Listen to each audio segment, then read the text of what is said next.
If you ain't no punk, holla, we want prenup. We want prenup. Yeah. It's something that Aristotle's explanation for living a happy, fulfilled life is very hard to understand.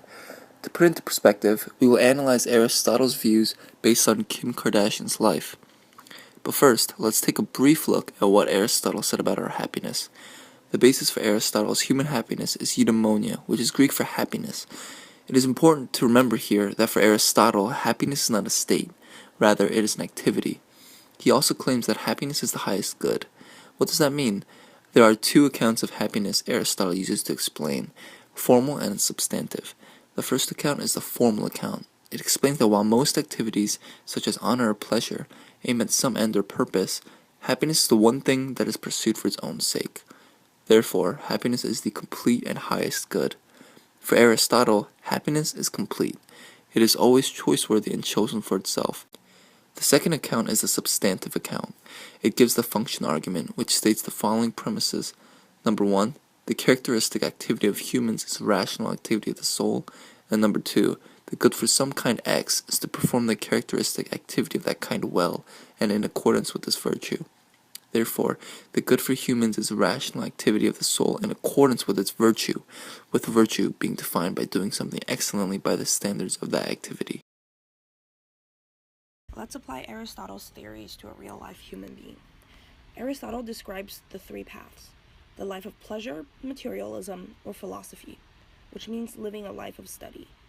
Aristotle paid no respect to the previous two paths because his definition of happiness does not constitute earthly exploits. So what life is Kim Kardashian leading so far? Most will say that she's living a life of pleasure and materialism, but can we say that she's living a philosophical life? In other words, is she living by the Aristotelian virtue?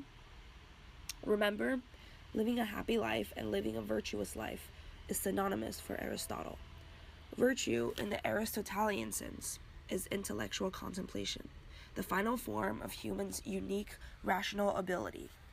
It is easy to say that Kim Kardashian is not rational, but isn't she? In order to live the life of virtue, we need to have long-term thinking. According to Aristotle, we will not achieve happiness by simply thinking short-term.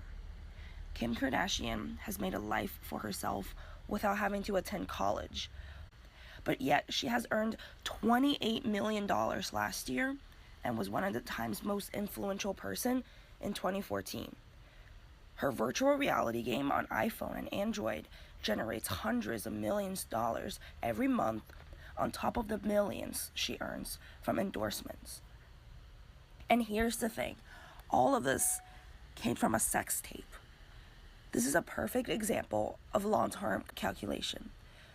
But this is not a calculation towards eudaimonia, but rather it is for material pleasures such as money and fame, which Aristotle despises. If Aristotle saw her today, what would he say? Or better yet, can she still be considered rational without being considered virtuous?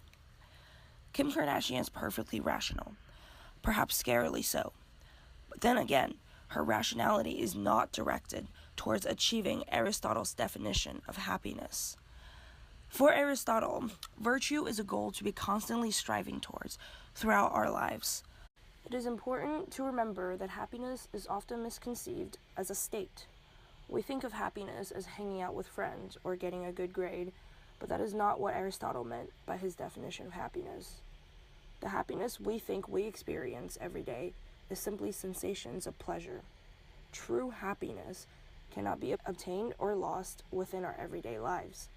Rather, we can think of Aristotle's happiness as the final product of one's life, telling us how much we have lived up to our full potential as rational, thinking creatures. Has Kim Kardashian reached her full potential? We may never know. Sadly, we cannot actually make any decisions about whether or not Kim Kardashian has lived a happy life according to Aristotle's standards until she dies.